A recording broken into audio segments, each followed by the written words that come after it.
bienvenue donc dans cette 9e édition du réseau des opérateurs fonciers. Je ne sais pas si vous avez pu tous suivre la plénière de ce matin qui était fort intéressante.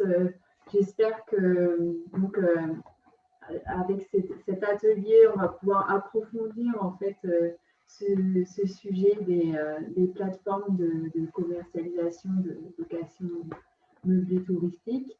Je vous souhaite un bon débat et puis je reste à votre disposition également sur les aspects techniques pour l'organisation. Et n'oubliez pas qu'à l'issue des ateliers, il y aura une plénière de restitution à 16 heures. Voilà. Merci Charlotte. Bonjour à tous et à toutes. Donc, je me présente rapidement, Richard Cessillon. Donc, je suis chargé de mission à l'Agence alpine des territoires. Je suis en charge d'animation de cet atelier, assisté de Pascal Pérou, également chargé de mission au sein de l'Agence Agathe. En quelques mots, l'Agence Agathe, l'Agence alpine des territoires, simplement pour votre information, nous sommes une structure associative qui apportons du conseil aux collectivités, communes, intercommunalités, départements, etc., sur différents sujets juridiques, financiers, techniques, touristiques, un peu de foncier également. Donc, c'est à ce titre-là qu'on nous a demandé d'intervenir sur cet atelier. Donc, cet atelier, quelques éléments d'abord, on va dire, logistiques. Nous avons 1 heure, 1 heure et quart maximum devant nous pour travailler sur le sujet qui nous avait été donné, donc, qui est celui des plateformes de location de meublés touristiques. Et pour cela, donc, vous allez avoir une présentation en 2 temps. Une première présentation, Madame Dagorn, universitaire, et M. Rouvert, élu de Gironde, sur le travail qu'ils ont mené sur les effets en fait, des plateformes de location, notamment leur effet dans certaines métropoles. Je laisserai dévoiler le contenu de leur travail et les effets donc, indirects sur le foncier. Et dans un deuxième temps, M. Trémolière du ministère va nous exprimer aussi les outils de régulation que l'État a mis en face, ce qu'on peut peut-être appeler des dérives, en tout cas des effets néfastes qu'ont pu apporter ces plateformes dans certains secteurs. Donc en 3 temps, le troisième temps sera, lui, dédié à des échanges en direct. Donc pour cette première partie de présentation, je vous propose plutôt de réagir sous forme de chat. Donc, dans votre écran, vous avez l'onglet Converser ou chat, dans lequel vous pouvez poser des questions. Pascal essaiera de compiler les questions et puis nous les faire remonter en cours d'exposé si besoin. Et la deuxième partie, donc la deuxième demi-heure, on ouvrira les micros de tout le monde et on essaiera d'avoir peut-être des échanges plus directs et plus spontanés, plus larges. Donc, comme Charlotte l'a dit, peut-être, je ne sais plus, mais cet atelier sera enregistré, donc on aura le moyen aussi de revoir les choses et les échanges. Et puis, tout ça sera l'objet d'une petite présentation de synthèse à 16 heures pour la restitution de l'ensemble. Donc, voilà un peu pour le déroulé technique. Sur le fond, donc, vous avez tous vu le sujet, les plateformes de commercialisation de location des meublés touristiques et leur effet ou pas positif ou négatif sur les territoires, en particulier sur les villes. Mais on pourra peut-être se poser la question aussi sur d'autres territoires, comme les stations balnéaires, voire les stations de montagne. Peut-être aussi un petit éclairage. Ce qui est sûr, c'est que depuis qu'elles sont arrivées, ces plateformes, il y a une grosse dizaine d'années, 10-12 ans, peut-être Madame Dagorn, c'est à peu près le temps de création des plus grosses. C'est que ce qui est sûr, c'est qu'elles ont bousculé les systèmes touristiques dans les modes de commercialisation et ils ont bousculé les offres et puis les comportements aussi des propriétaires, quelles que soient les destinations, qui fait qu'on se retrouve maintenant à la fois pour des territoires des opportunités, mais pour d'autres des menaces, pour revenir au titre de l'atelier. Et c'est un peu tout ça qu'on va essayer de voir, de débattre ensemble. Donc, je ne vais pas être plus long. Je vais passer la parole à M. Rouvert. Je crois que c'est lui qui ouvre la discussion, Mme Dagorn. Et je fais dérouler en même temps le support pour présentation qui va avec. M. Rouvert, je vous laisse la parole. Je vais peut-être vous présenter aussi pour… Bonjour et merci pour votre invitation. Donc, je m'appelle Mathieu Rouvert. Je suis vice-président du département de la Gironde.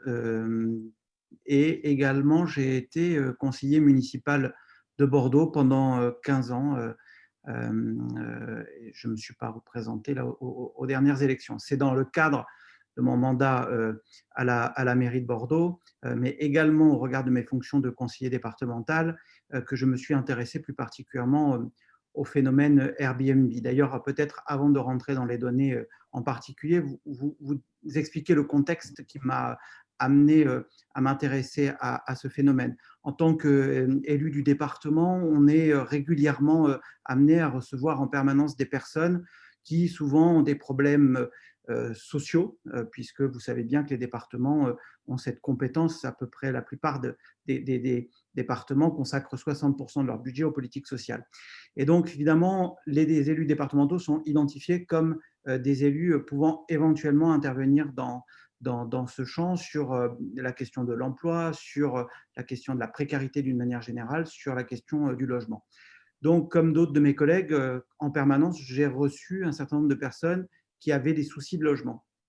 Et fin 2015, je recevais à l'occasion d'une même après-midi deux personnes qui ne se connaissaient pas et qui m'ont expliqué leurs problèmes de logement, mais surtout qui ont eu cette même phrase: je dois trouver un autre logement, entendez par là un logement social, parce que mon propriétaire met son bien sur Airbnb. Alors, j'ai bien vu qu'on faisait attention à ne pas donner de nom de plateforme. Pardon si j'utilise souvent celle-là. Bien entendu, ça ne résume pas, Airbnb ne résume pas le problème, hein, le phénomène, mais c'est vrai que c'est la plateforme la plus populaire et c'est celle sur laquelle j'ai travaillé avec Johanna Dagorn.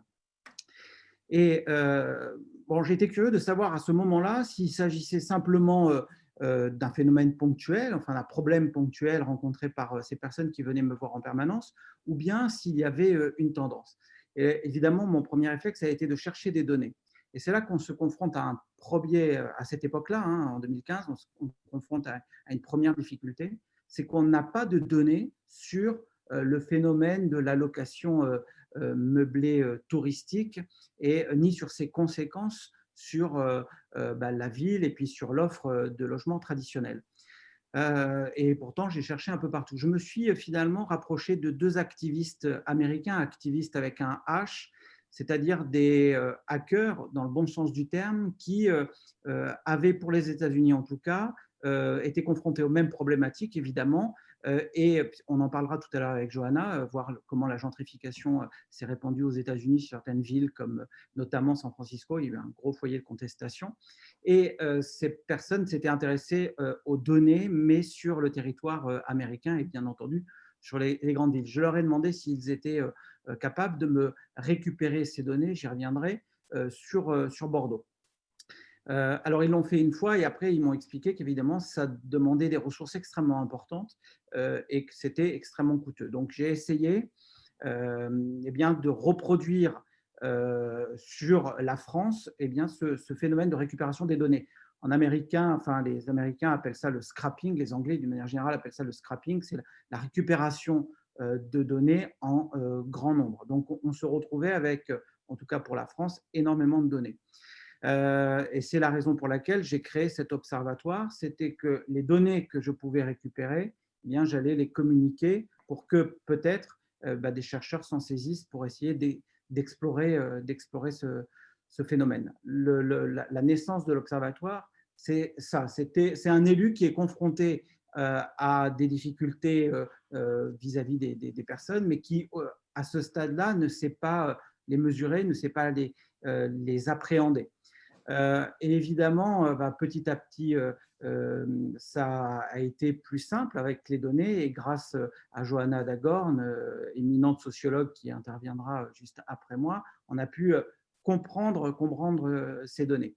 Alors, celle dont on va vous parler maintenant, les dernières données, mais je pourrais vous faire une réactualisation rapidement si ça intéresse sur l'après-Covid, mais évidemment concerne l'avant-Covid. Ce qu'on peut, et ça c'est peut-être la première diapo sur le phénomène, c'est, alors peut-être la deuxième du coup, voilà, on va peut-être avancer encore. Oui, alors le phénomène, allez, et encore une diapo. Après. Alors là, ce que vous voyez juste avant, c'est la carte de Bordeaux mais on pourrait montrer d'autres cartes montrant la concentration des logements sur Airbnb. Alors, en mauve, il s'agit des logements entiers, dits entiers, puisque sur Airbnb, vous avez la possibilité à la fois de proposer votre logement entier ou également une chambre. On a mis en vert les chambres parce qu'on a considéré et on les a systématiquement retraitées de nos données parce qu'on a considéré qu'elles n'avaient pas, ces chambres, d'impact sur le phénomène de gentrification.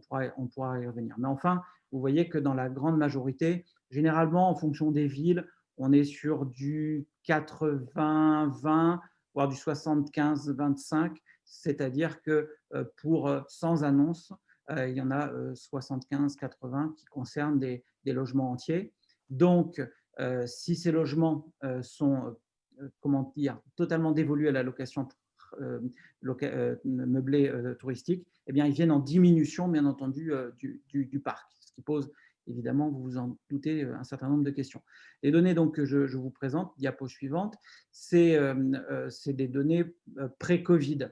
Ce dont on s'est rendu compte, c'est qu'il y a eu une très forte augmentation de ce volume d'offres sur Airbnb entre 2016 et 2018, que ce soit à Bordeaux, mais que ce soit également à Paris. Alors, pourquoi on prend Bordeaux? Alors, au-delà du fait que, évidemment, j'en ai été élu, c'est que Bordeaux rapportait à sa population, et on a aussi fait des indicateurs, on a créé aussi des indicateurs par rapport au nombre de logements qui existent en ville, a été avec Paris une des villes les plus, on a appelé ça à l'époque avec Johanna, une des villes les plus Airbnbisées. Donc, on a vu à cette époque-là une très très forte augmentation du nombre d'offres et donc du nombre de logements qui disparaissaient du parc de l'offre de logements traditionnels. Il se trouve qu'à la fin des années 2018 à peu près, on a vu des collectivités, peut-être un petit peu avant pour certaines d'entre elles, s'intéresser, et ça sera l'objet d'une intervention, si j'ai bien compris, un peu plus tard, à ce phénomène, et des mécanismes de régulation ont été mis en place. Alors, les analyses de nos données montrent que ces mécanismes de régulation ont eu un impact intéressant puisqu'ils ont véritablement freiné l'augmentation de ce phénomène d'Airbnbisation. Alors, ça a pris du temps parce que les premiers éléments de régulation, donc évidemment, il y a l'aspect législatif, mais également l'aspect réglementaire local. C'est ce qu'il a fallu quand même que les collectivités, et notamment les communes et leurs EPCI, prennent des délibérations. Le temps que ces délibérations ou ces arrêtés, le cas échéant, puissent être connus et que ces collectivités puissent mettre en place des mécanismes de contrôle, voire de sanctions, il a fallu quand même un petit peu de temps. Mais nous, on a constaté, quand on regarde les chiffres, que de manière indéniable, la régulation a eu un impact. Bon, la pire des régulations pour les propriétaires, ça a été quand même évidemment le Covid. On peut peut-être passer à la diapo suivante. Ce qui nous a évidemment immédiatement frappé, parce que à l'époque, on se posait la question de savoir quels étaient les leviers qui amenaient les propriétaires à proposer leurs biens sur Airbnb ou d'une manière générale sur les plateformes de location touristique. Ça n'a pas été simple quand même de découvrir tous les leviers, parce que le levier que je vous présente ici sur cette diapo n'a pas été immédiatement celui qui était avoué par les propriétaires, c'est-à-dire celui de la rentabilité. Vous avez quand même pas mal de propriétaires qu'on a interrogés et qui vous expliquaient, oui, mais vous comprenez, moi, les baux classiques, c'est une plaie parce que je ne peux pas sortir mon locataire si jamais il ne paye pas. Enfin, on nous opposait souvent l'argumentation de la législation anti-propriétaire, c'est-à-dire que ces propriétaires ne pouvaient pas vraiment se sortir d'une relation contractuelle qu'ils considéraient, en tout cas au regard de l'état de la loi, défavorable. Bon, la réalité, c'est qu'en creusant un peu, ce n'est pas du tout ça, parce que finalement, il y a assez peu de cas d'impayés pour les propriétaires. En tout cas, il est bien plus faible que celui du nombre d'entre eux qui ont décidé de mettre leurs biens sur Airbnb, hein, en location touristique. La vraie raison, c'est que c'était beaucoup plus rentable de louer sur Airbnb qu'en bail traditionnel. Vous avez des exemples qu'on avait repérés à l'époque. Vous voyez qu'on est sur des montants extrêmement importants. Alors, bien sûr, vous allez me dire, mais un bien n'est pas forcément loué 30 jours par mois. C'est vrai, mais on s'est rendu compte en réalité que parfois, il suffisait de le louer une semaine pour qu'il soit aussi rentable, si ce n'est dans certaines situations, plus rentable qu'une location traditionnelle rapportée sur un mois. Donc, il y a une très forte attraction de ces locations Airbnb au regard de la rentabilité très forte. Une rentabilité qui a commencé, évidemment, plus il y a eu de propriétaires qui mettaient leurs biens sur Airbnb, plus la concurrence était importante. Alors, sur certaines villes, on s'est rendu compte que cette concurrence a eu pour effet de stabiliser les prix. Sur d'autres, la demande était tellement forte, on pense par exemple à Paris, que la concurrence n'a pas vraiment amené à une stabilisation du prix et ça a continué à galoper jusqu'à, je vous le disais tout à l'heure, jusqu'à ce que le phénomène se freine grâce aux régulations. Ça ne veut pas dire d'ailleurs que le prix a freiné, puisque on a vu des biens qui ont été sortis du parc des offres Airbnb, et du coup, ça a eu un effet d'augmenter un tout petit peu le montant de la rentabilité. Donc, en tout cas, vous voyez bien que cette rentabilité était extrêmement forte. Peut-être diapo suivante. L'autre phénomène que les données nous ont apporté, c'est que ces biens concernaient essentiellement des petites surfaces. Alors, ça aura des conséquences sur, évidemment, la sociologie des publics affectés par le phénomène Airbnb. Donc, vous voyez bien la grande majorité des biens proposés à la location. On n'a pas la légende, je ne sais pas si on voit la légende. Normalement, elle apparaît, oui. T1, T2, T3. Voilà. On la voit.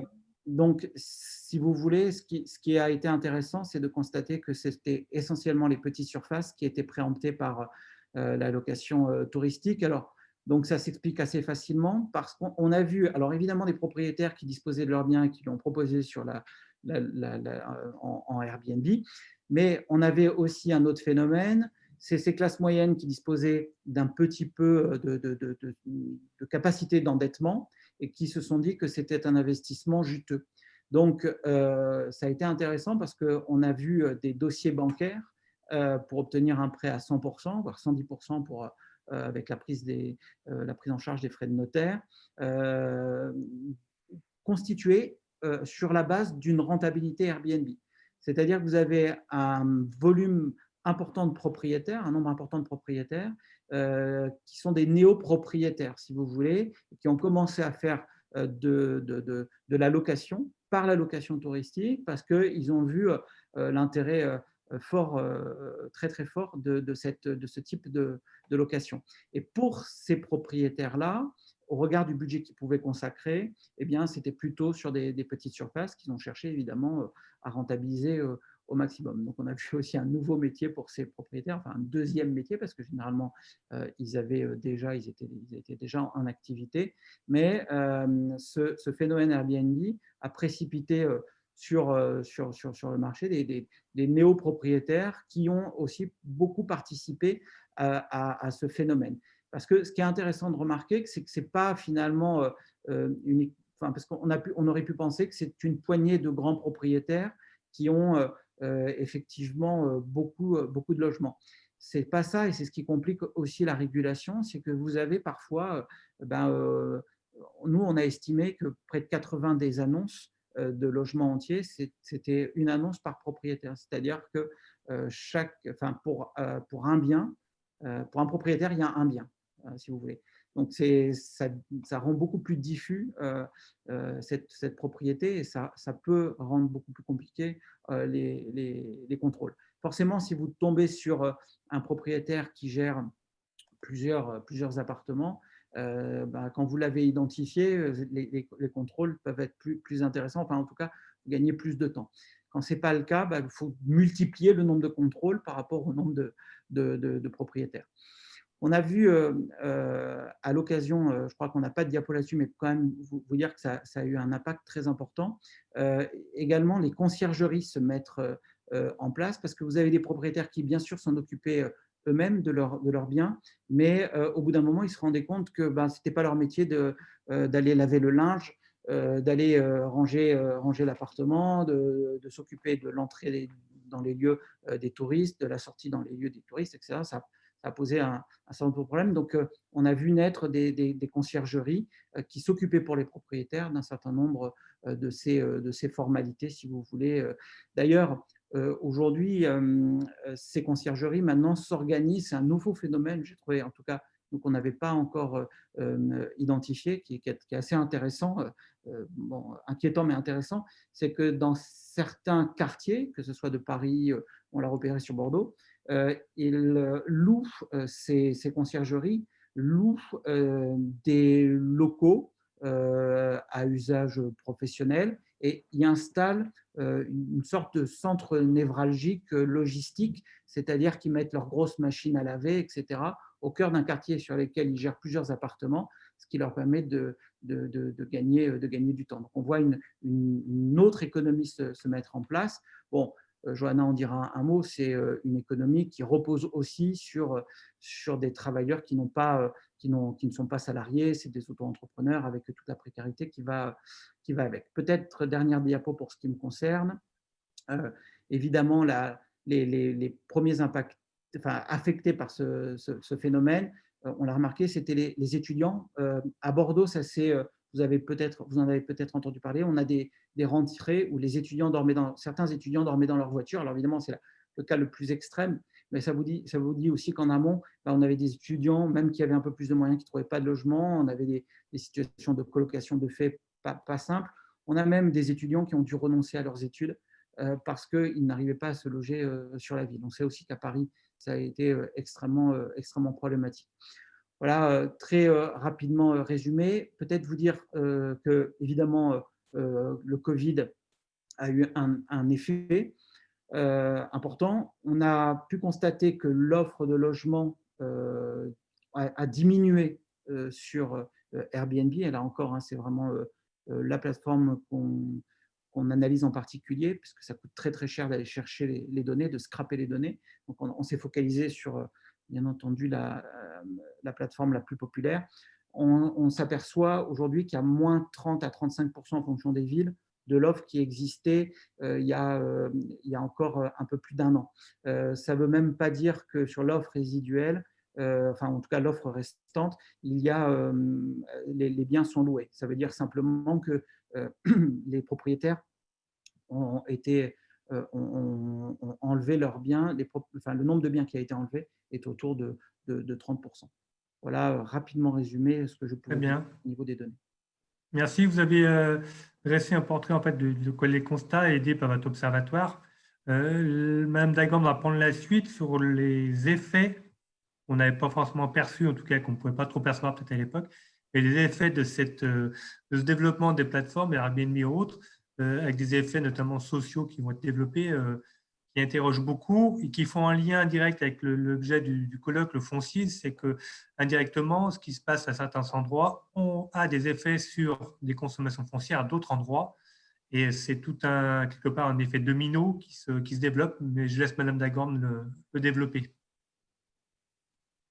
Merci. D'abord, un très grand merci pour cette invitation, bien sûr.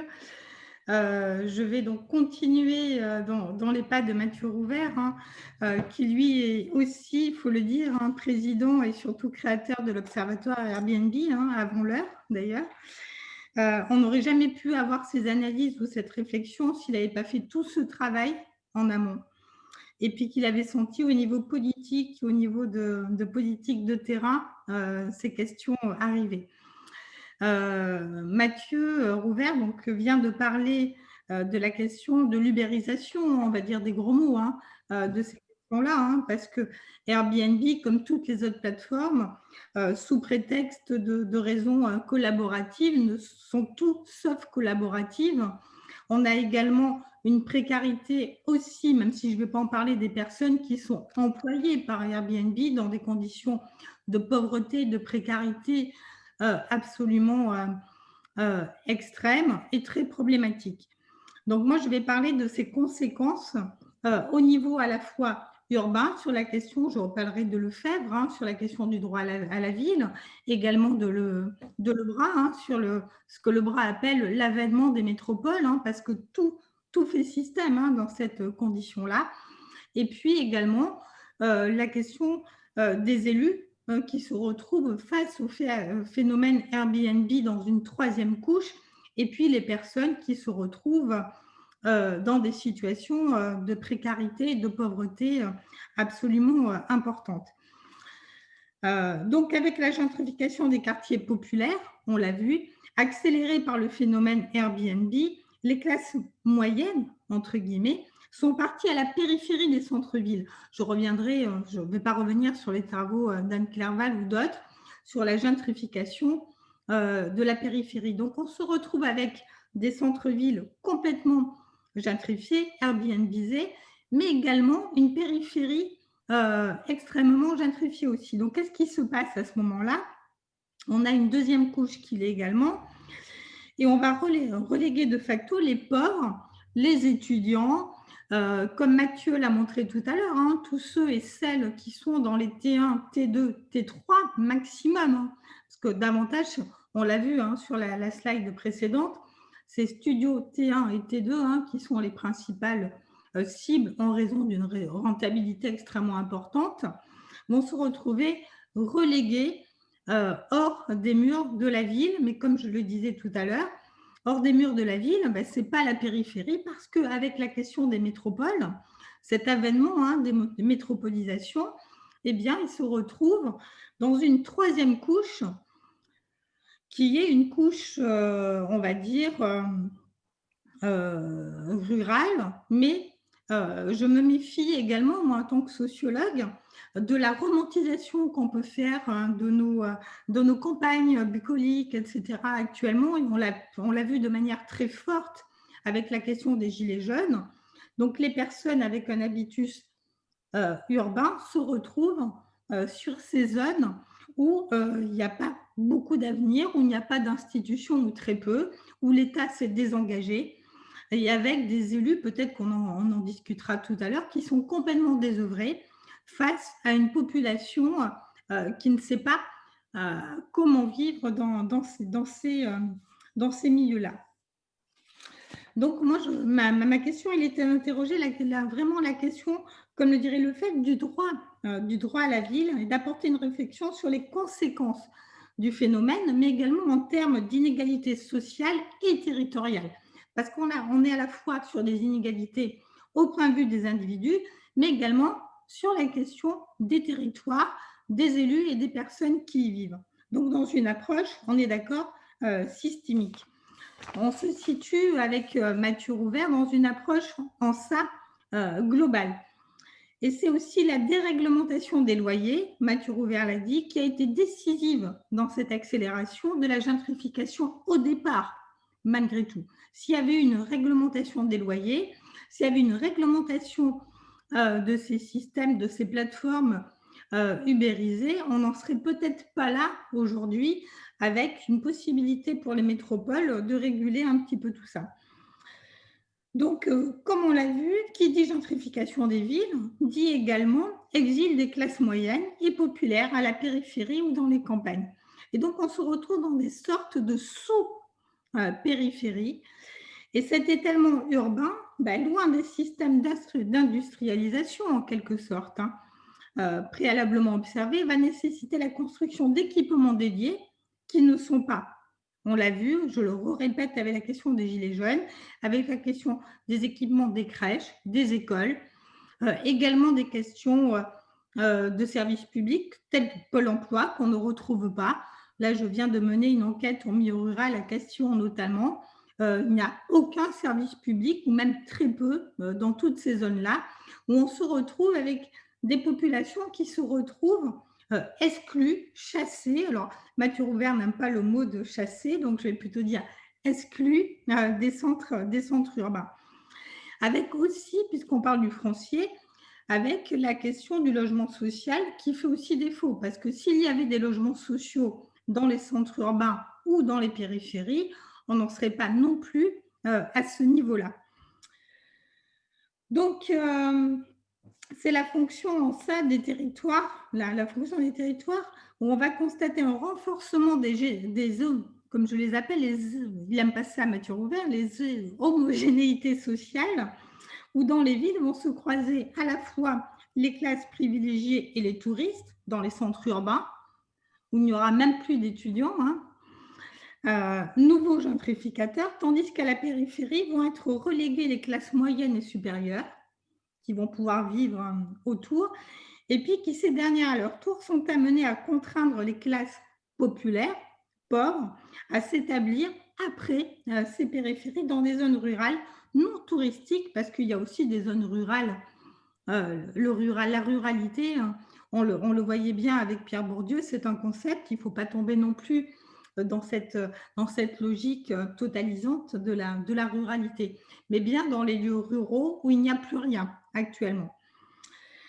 Donc, pour nous, le renversement de ce processus excluant passe, et je vais conclure là-dessus, par l'affirmation d'un droit à la ville. C'est ça qui est important, c'est qu'à un moment donné, et ce droit à la ville, il doit passer parmi les droits de l'homme et du citoyen. C'est-à-dire que c'est la conversation qu'on avait encore hier, le logement, ce n'est pas un bien comme un autre.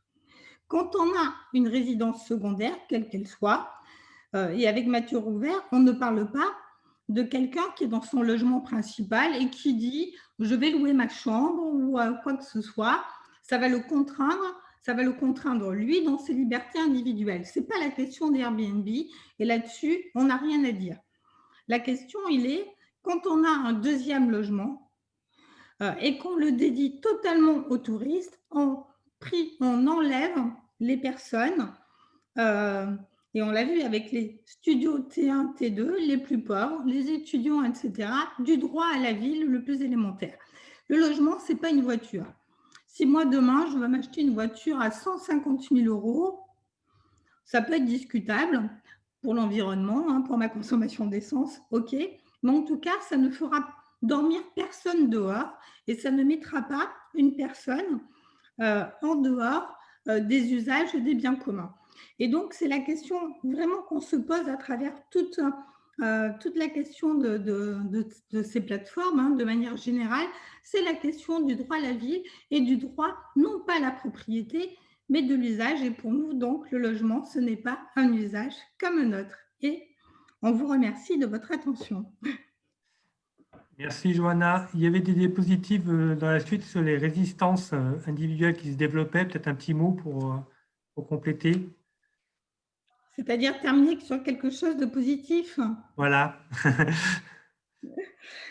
Oui, il y a bien, alors je ne sais pas comment le dire, mais la question de la lutte des Gilets jaunes est également des forces de résistance, alors positives ou pas, là, ça sera une question d'appréciation, mais qui montre bien les limites de cette gentrification et de cette troisième couche en périphérie. Après, l'Observatoire Airbnb montre également des formes de résistance. Il y a également, et donc c'était pour conclure point d'interrogation, les villes sont en train les villes comme Paris, également comme Bordeaux, comme Nantes, sont en train justement de légiférer là-dessus, en disant qu'il faut faire quelque chose pour faire revenir les habitants et les habitantes, et notamment les plus précaires, dans les centres urbains. Et les résistances, c'est également le fait de construire des logements sociaux à l'intérieur de ces villes. Oui, on peut le dire, il y a quand même une volonté des élus de se réapproprier quand même la fabrique de la ville.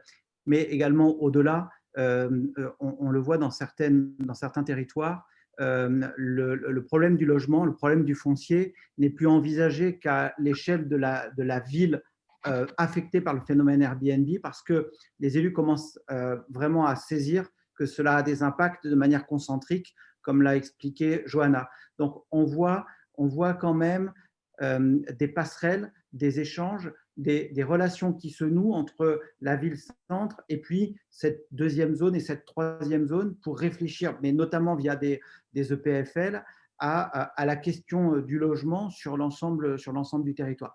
Moi, j'ai le sentiment quand même qu'on a pas mal progressé ces dernières années. Il reste encore du travail à faire, mais on a pas mal progressé sur l'appréhension de ce phénomène et de comment ces données ne sont pas les seules. Il n'y a pas que la question de la location évidemment touristique qui amène à réfléchir à la préemption du foncier sur certains territoires pour essayer de faire notamment du logement social. Mais c'est vrai que ce phénomène a accéléré de notre point de vue un peu les choses et on voit des élus de plus en plus intéressés par ce sujet et par la volonté de créer des coopérations avec des territoires plus pauvres parce qu'ils ont compris que de toute façon, ce sera qu'ensemble qu'on pourra avancer pour éviter effectivement ce qu'a rappelé Johanna, des phénomènes sociaux comme celui qu'on a connu à travers les Gilets jaunes.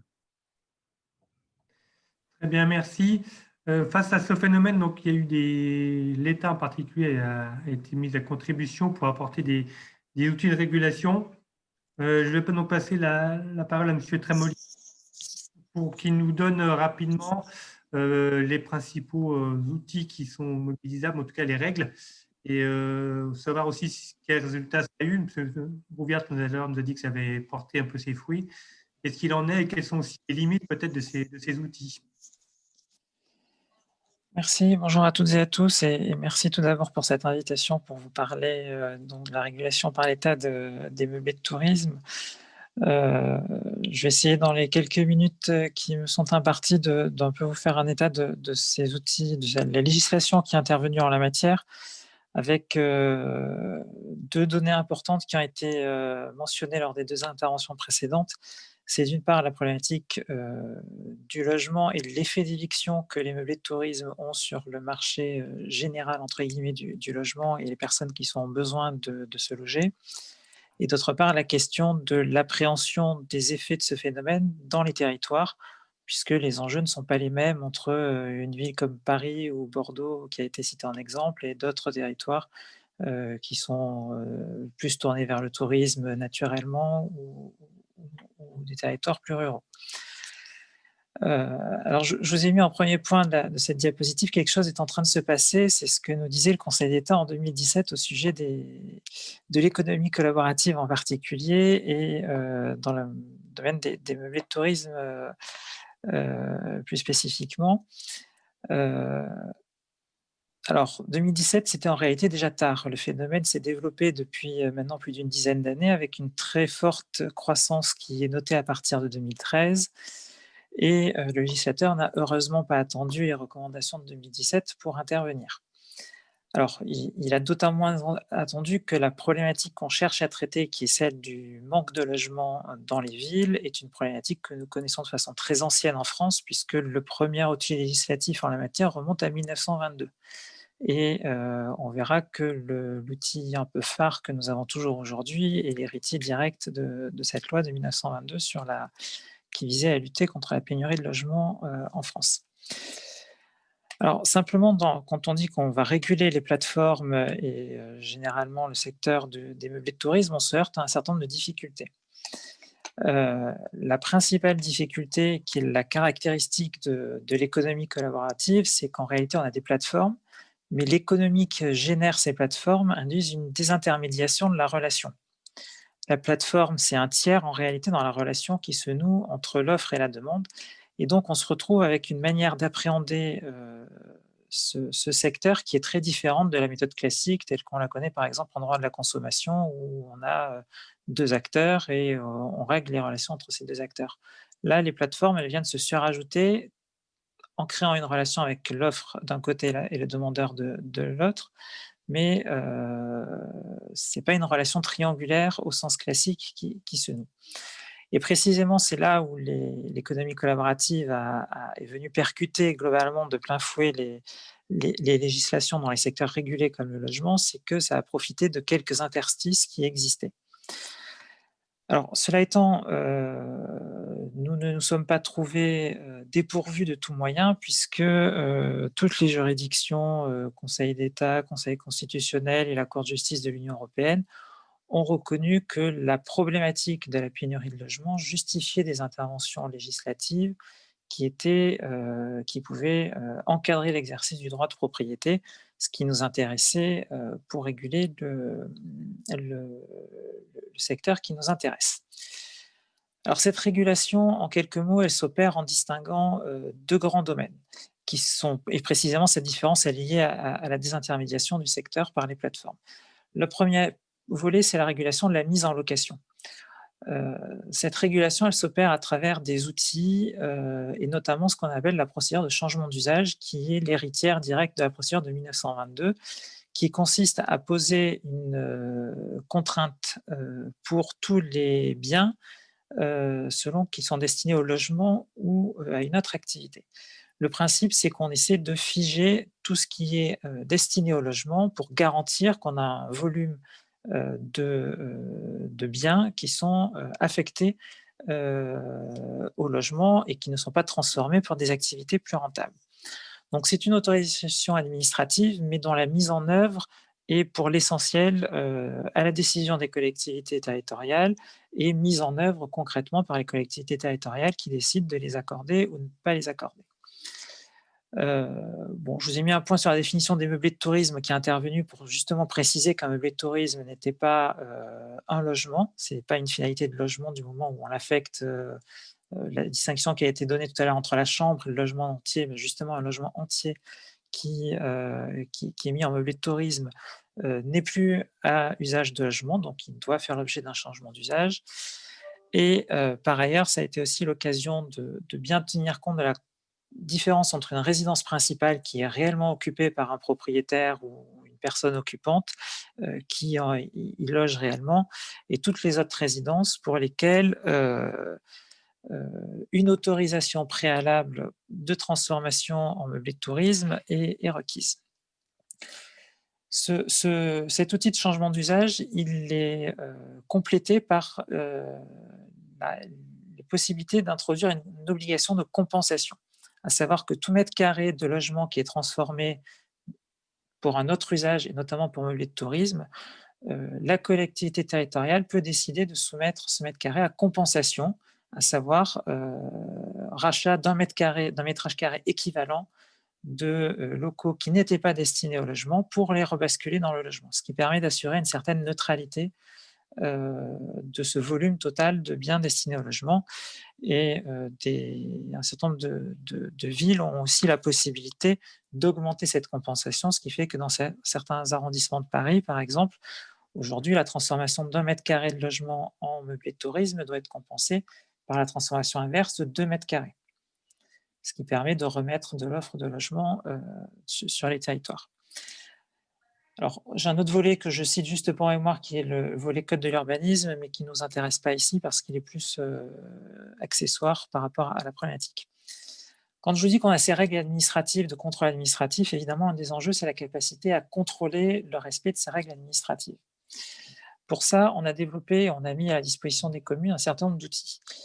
Un premier outil, c'est la déclaration préalable, à savoir que les loueurs de meublés de tourisme doivent en principe déclarer le fait que leur logement constitue un meublé de tourisme.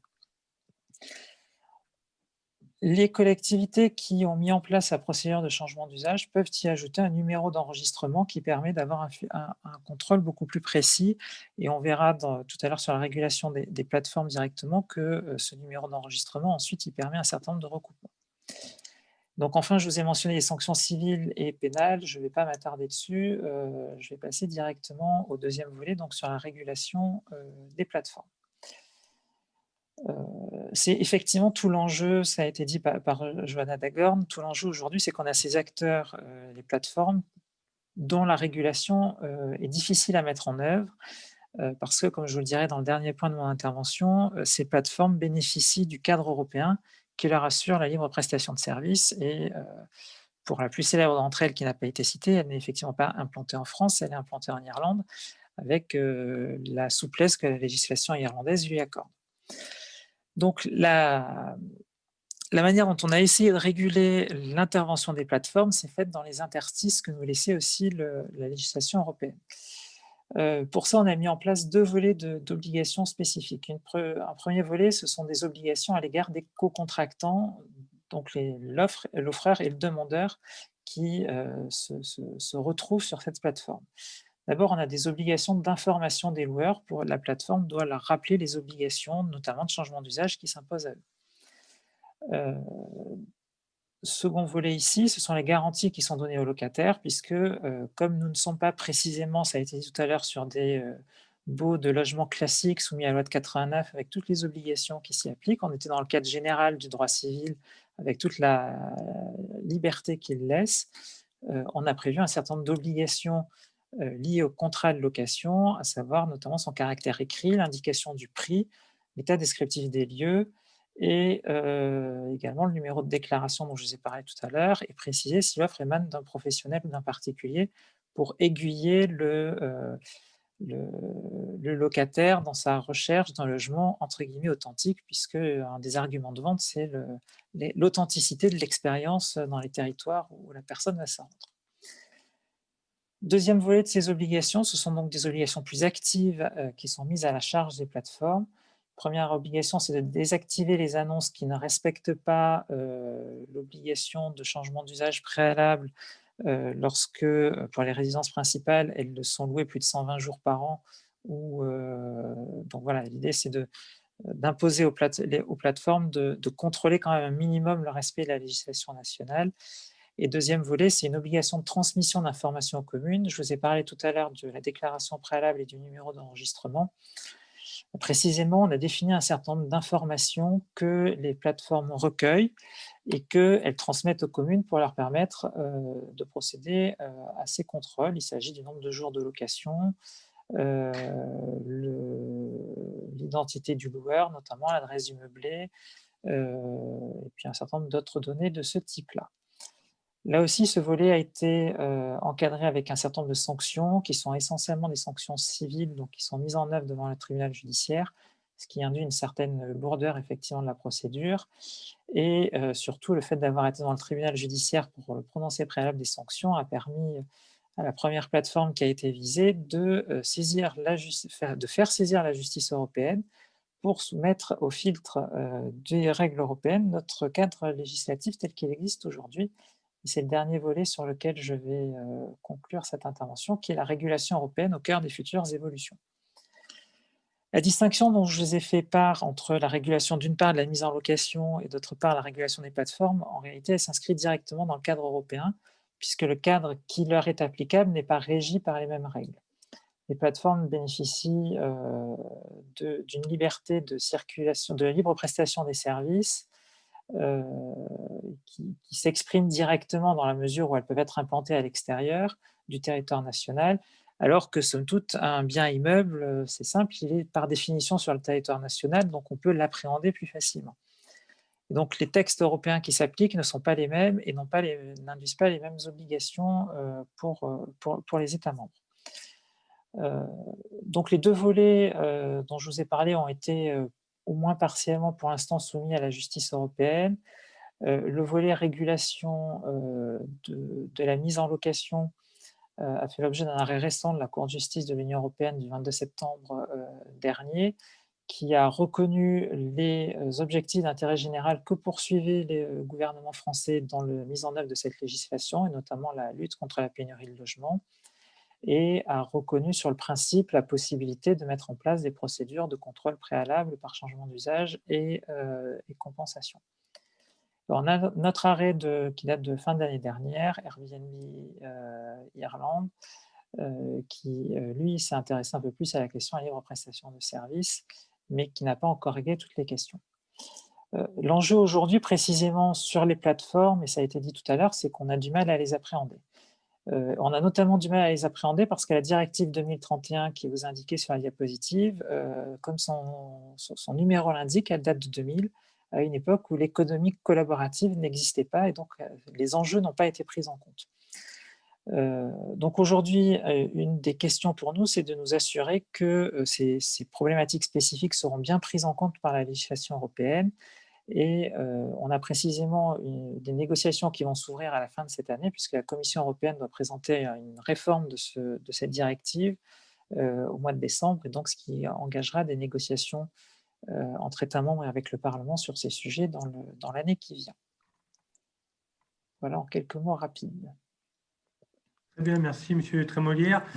Monsieur Rouvert, vous qui êtes un peu à l'initiative de toutes ces cas de l'observatoire des prise en compte des effets, est-ce que cette petit arsenal de régulation, il est adapté, suffisant Alors, il a le mérite d'exister, mais si on reprend les dispositions qui sont à la main des communes, on voit quand même qu'il y a encore beaucoup de travail à faire. Sur la question du changement d'usage, d'une part, il est très peu demandé par les propriétaires. Et puis, vous pouvez comprendre que dans des villes en tension, où le logement est vraiment un enjeu important, où précisément il n'y en a pas assez, qu'un élu accepte ces changements de destination n'est pas évident parce que, évidemment, ça appauvrit encore un peu plus le parc de logements traditionnels. Ça a un effet sur les prix.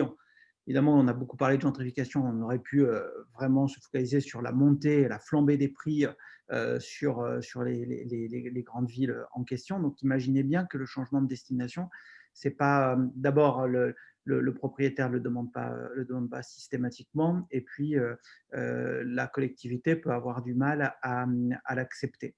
Alors, bien sûr que normalement, il y a des procédures qui peuvent être engagées. Cela suppose évidemment que la collectivité puisse vérifier si, alors généralement, c'est 120 nuits par an, au-delà desquelles 120 nuits par an, desquelles normalement le changement de destination doit être demandé. Dans la plupart des villes, on est sur ces étiages-là. Bon, il se trouve que c'est extrêmement compliqué pour les collectivités de vérifier ça.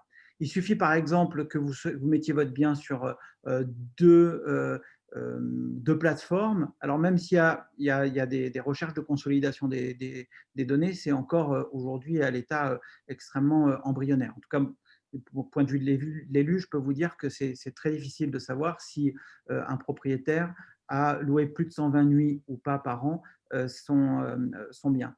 Deuxième élément, la compensation. Alors, la compensation, c'est quasiment jamais utilisé pour une raison assez simple. C'est que les villes dont on parle, elles manquent énormément de foncier. Donc, la compensation, ça supposerait qu'un propriétaire trouve soit un foncier sur lequel il construit, soit un bien qui n'est aujourd'hui pas à usage d'habitation et qui le transforme en habitation. C'est extrêmement rare. Je vous dis, vous n'avez plus sur Paris, sur Bordeaux, énormément d'opportunités pour faire de la compensation. Et puis, les mécanismes juridiques à mettre en place pour obtenir l'effectivité de cette compensation est extrêmement compliqué. En tout cas, c'est difficile du point de vue de ces deux premiers éléments. Sur la question du numéro d'enregistrement, la plupart des villes concernées l'ont mis en place, pas toutes. J'ai fait une intervention il n'y a pas très longtemps à Strasbourg. Je crois qu'à Strasbourg, ils n'ont pas encore mis en place, à moins que ça ait changé dernièrement. Lorsqu'on récupère l'intégralité des données sur une collectivité, on voit que encore certaines d'entre elles n'ont pas le numéro. Donc, ce n'est pas toujours simple aussi d'obtenir de la plateforme qu'elle refuse de publier une annonce si l'intégralité des données n'y sont pas. Et quand elle le fait, elle n'a pas, la plateforme, l'obligation de vérifier que le numéro qui est inscrit soit réel. C'est-à-dire qu'on voit aussi sur les annonces des numéros totalement fantaisistes dont on sait qu'ils n'ont pas été donnés par la mairie, la commune, mais comme le champ est rempli, la plateforme dit moi j'ai fait mon boulot, et c'est vrai qu'on ne peut pas aller au-delà. Quand je disais que les éléments de régulation avaient eu une influence, et cette influence est surtout psychologique, c'est-à-dire que les collectivités qui ont eu l'occasion de faire condamner des propriétaires qui ne respectaient pas la réglementation ont eu l'opportunité, je pense notamment à Paris, avec le travail de Yann Brossa, les équipes d'Anne Hidalgo, ont eu évidemment la bonne idée de le faire savoir. Et ça a eu quand même un effet psychologique important et ça a pu retenir certains propriétaires ou en tout cas certaines personnes qui avaient envisagé de faire de la location Airbnb, ça a pu les retenir. C'est pour ça qu'à partir du moment où on a commencé à entendre parler de ces mécanismes de régulation, il y a eu une atténuation de la hausse. Mais il y a encore beaucoup de travail parce que ne serait-ce que mettre, je l'ai vu sur Bordeaux, ne serait-ce que mettre à disposition des moyens pour financer une équipe qui va contrôler effectivement le parc Airbnb, ça demande quand même beaucoup d'efforts pour la collectivité. Et là encore, je le disais un petit peu dans mon intervention, sur 8000, prenons 8000 annonces, aller contrôler les 8000 annonces pour ce qui est de Bordeaux, c'est extrêmement chronophage. Et la procédure est très, très longue pour arriver à la condamnation du propriétaire. Donc, c'est plutôt l'effet psychologique aujourd'hui qui fonctionne. Et moi, je nourris l'espoir, effectivement, qu'on passe d'une réglementation formelle à une effectivité dans l'application. Merci pour cette précision, ce point de vue. Je vous propose peut-être de passer la parole aux participants. Vous pouvez ouvrir au micro si vous le voulez. De mémoire, on vous a laissé la capacité. Si vous avez des réactions, des questions par rapport à ce qui a été exposé, peut-être des retours d'expérience d'autres sites, parce qu'on a parlé de métropole, mais la question peut se poser peut-être sur les stations littorales. Est-ce que c'est le même effet, les mêmes menaces ou pas? Est-ce que, je ne sais pas si Johanna, vous avez travaillé là-dessus? Oui. Quelles des questions aussi qui sont venues? Il y a des questions? Donc, je préfère laisser la parole aux questions s'il y en a, mais s'il n'y en a pas, je peux rebondir sur ce qui a été dit tout à l'heure sur les endroits touristiques.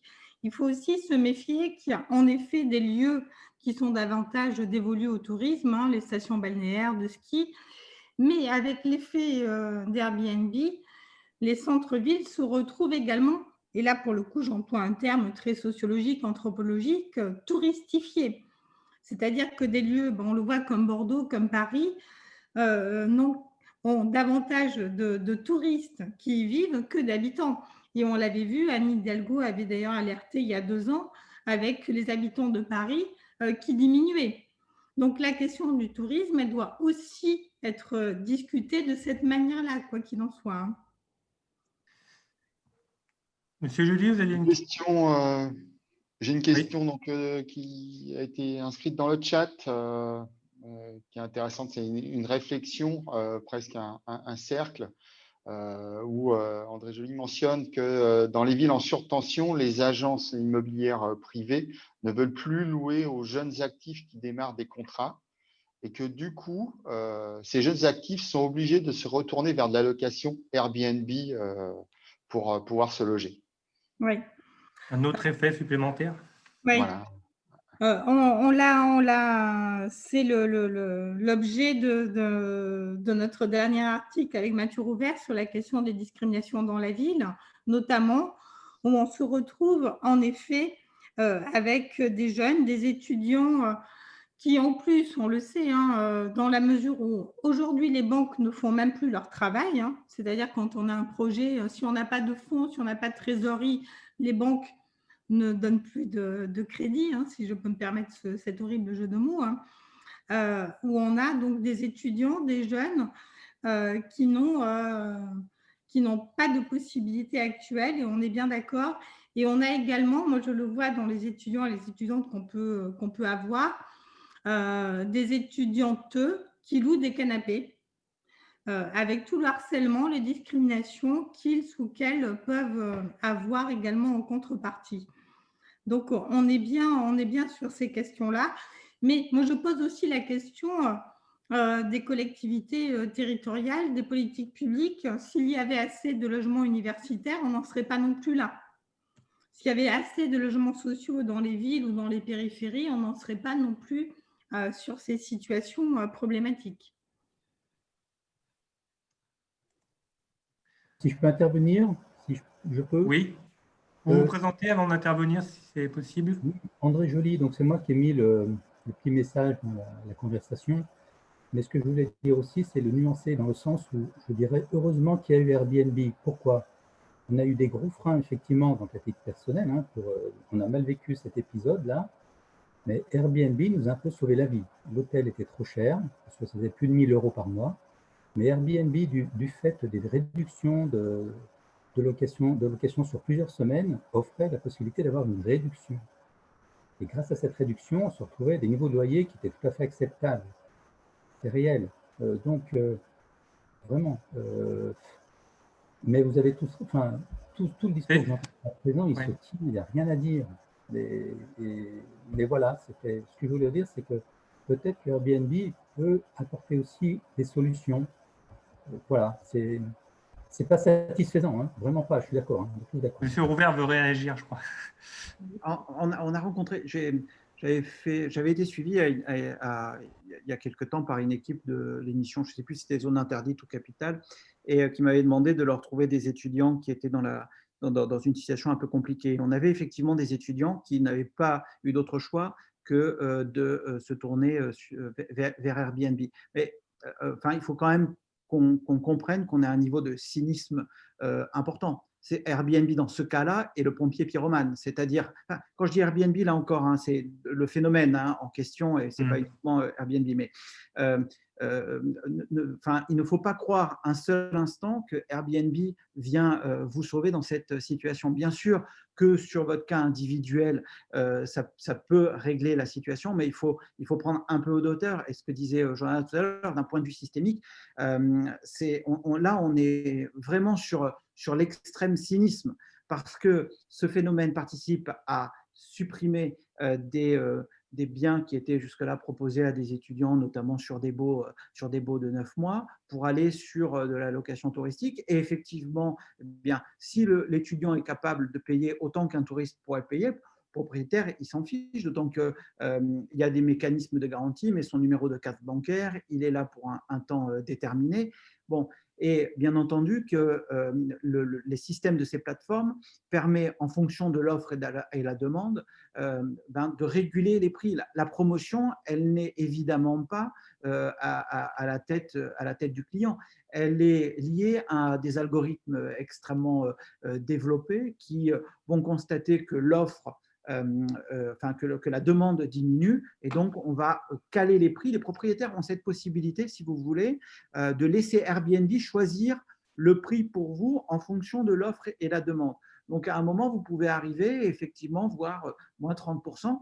Ce n'est pas parce que vous êtes étudiant ou que Airbnb a décidé d'être sympathique. C'est simplement que le jeu de l'offre et la demande leur permet d'effectuer cette remise. Il faut faire extrêmement attention à ça. Moi, je n'ai pas vu, là encore, d'un point de vue systémique, comment dire, je ne sais pas si Johanna, j'emploie le bon terme ou pas, d'externaliser positif sur les villes. On pourrait en parler sur la campagne, comment Airbnb a pu éventuellement faire venir des touristes alors qu'ils ne venaient pas parce qu'il n'y avait pas d'offre hôtelière, etc. Je veux dire, il ne faut probablement pas jeter le bébé avec l'eau du bain. Mais sur cet exemple précis, il faut rester extrêmement lucide sur la situation expliquée. Oui. Johanna, tu voulais compléter? Si je peux rajouter par rapport à ce que dit M. Joly, où je pourrais être d'accord et pas d'accord à moitié, en partie. Vous parlez de discrimination et là-dessus, je suis complètement d'accord. Et s'il y a bien un opérateur qui discrimine, c'est bien Airbnb, d'ailleurs, qui sont tombés sur discrimination. Donc, quels vont être, malgré tout, les étudiants qui vont être les élus d'Airbnb avec une dégression financière? Toujours les mêmes. On a bien vu en plus sur la plateforme qu'Airbnb, quand vous appelez Dupont, vous avez plus de chances, entre guillemets, d'être logé par Airbnb que lorsque vous appelez Mohamed. On va quand même le dire clairement. Donc, puisqu'en plus vous parlez de discrimination, en plus, c'est bien la question quand on va remettre la question du logement, des petits logements, donc pour les personnes, on l'a bien vu, les étudiants les plus pauvres, les familles monoparentales, etc. Bon.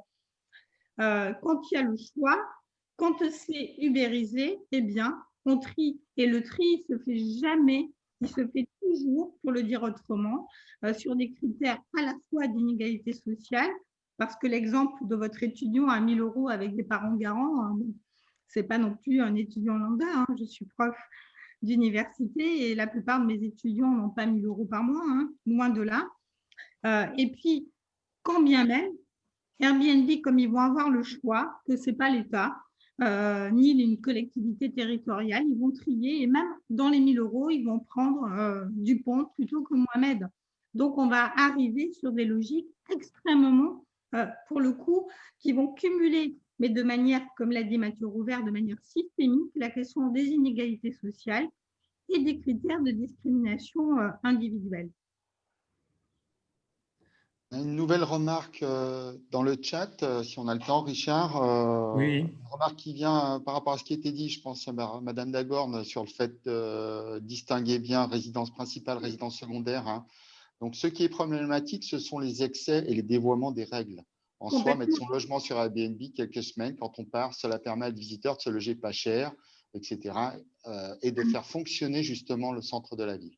Ah, mais justement, et ce qu'a montré Mathieu Rouvert avec l'Observatoire, c'est que c'est moins de 20% du parc d'Airbnb.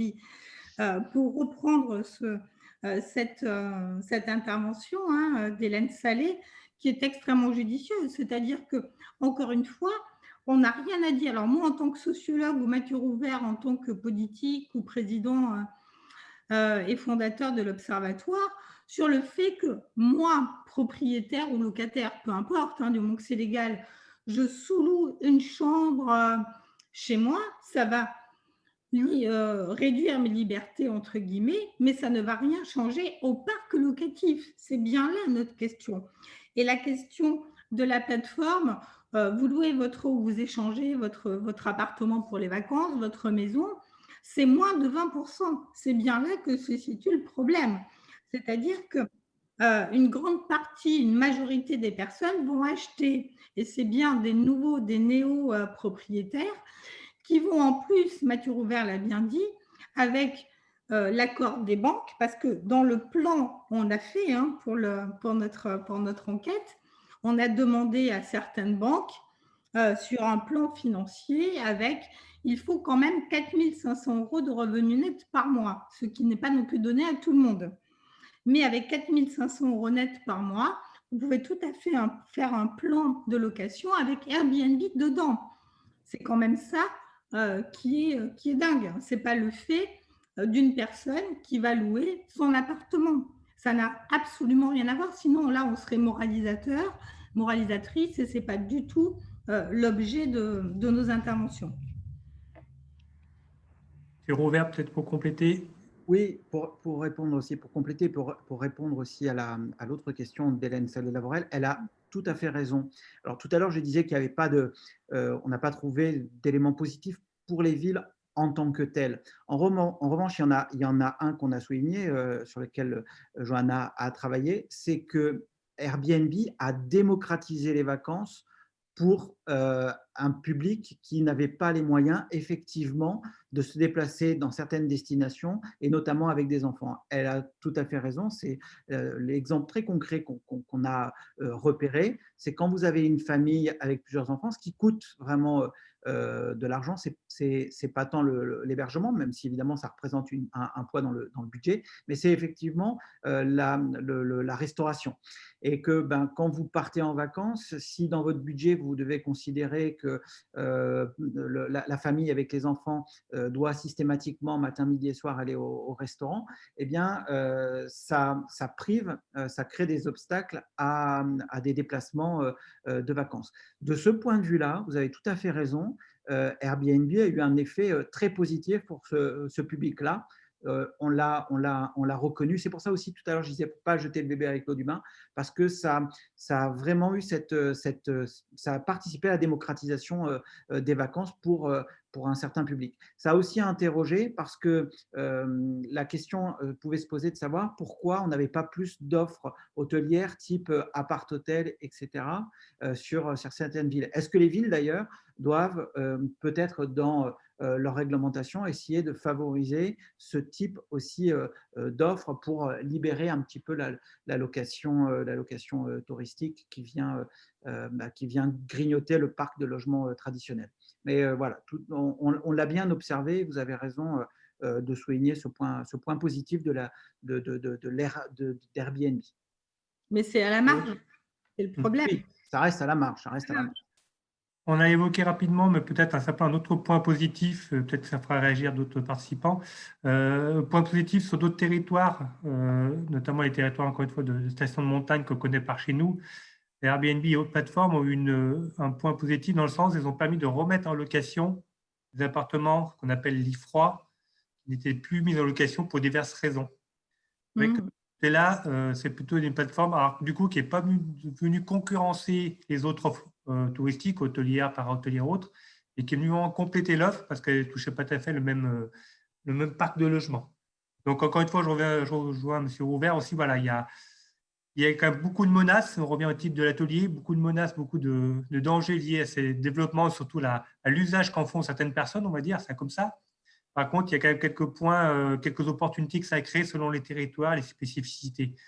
Je pense que c'est jamais ni noir ni blanc, on le sait tous, hein, bien plus compliqué. Mais c'est vrai que le côté menaçant, en tout cas les effets, notamment sur le foncier, sont quand même assez ravageurs à certains endroits. Il va falloir peut-être encore plus légiférer là-dessus. Est-ce qu'il y a d'autres questions ou remarques dans le public ? Rien dans le chat, plus rien. On est à peu près dans le timing. On est à peu près dans le timing. Moi, si je me permets, c'est une autre petite, pas synthèse, mais c'est un petit point. Il y a un moment donné, dans la diapositive, c'était marqué, j'ai oublié le terme, plateforme collaborative. En fait, j'ai l'impression que ces plateformes collaboratives, plus ça va, plus ce sont des plateformes individualistes. C'est que quelque part, c'est l'intérêt privé de chacun qui prend le pas sur l'intérêt collectif via ces outils-là, qui se part de bonnes intentions, mais qui en fait derrière, encore une fois, j'imagine, souvent sont en fait contrecarrent les politiques publiques. C'est ce que disait… Les politiques publiques se retrouvent malheureusement à la remorque de ces initiatives-là. Bien sûr, c'est ce que disait très justement Madame Hélène Salé tout à l'heure. C'est que sur quelque chose qui aurait pu être collaboratif, je prête ma maison, je l'échange, je prête une chambre chez moi pour des personnes pour des étudiants par exemple, parce que je suis dans le centre-ville, et là on est sur quelque chose de réellement collaboratif. Seulement le problème, c'est que c'est à moins de 20%. Et en plus, pire que ça, ce qu'on a trouvé avec Mathieu Rouvert, c'est que avec la rentabilité d'Airbnb, enfin de toutes ces plateformes, nombre de personnes qui ont un bien dans les centres urbains et qui ne le mettent pas sur Airbnb ont des logements insalubres. C'est-à-dire que ceux qui sont sur des biens, entre guillemets, traditionnels, sont pour une grande partie, quand ce sont des studios T1, T2, dans des conditions telles qui ne sont même pas éligibles à Airbnb. Donc, on se retrouve sur un cercle vicieux absolument épouvantable, d'où la question qu'on posait de l'intervention des politiques publiques. Très bien. Rouvert, peut-être vous vouliez… Oui, mais très rapidement, vous avez raison d'être attentif aux mots.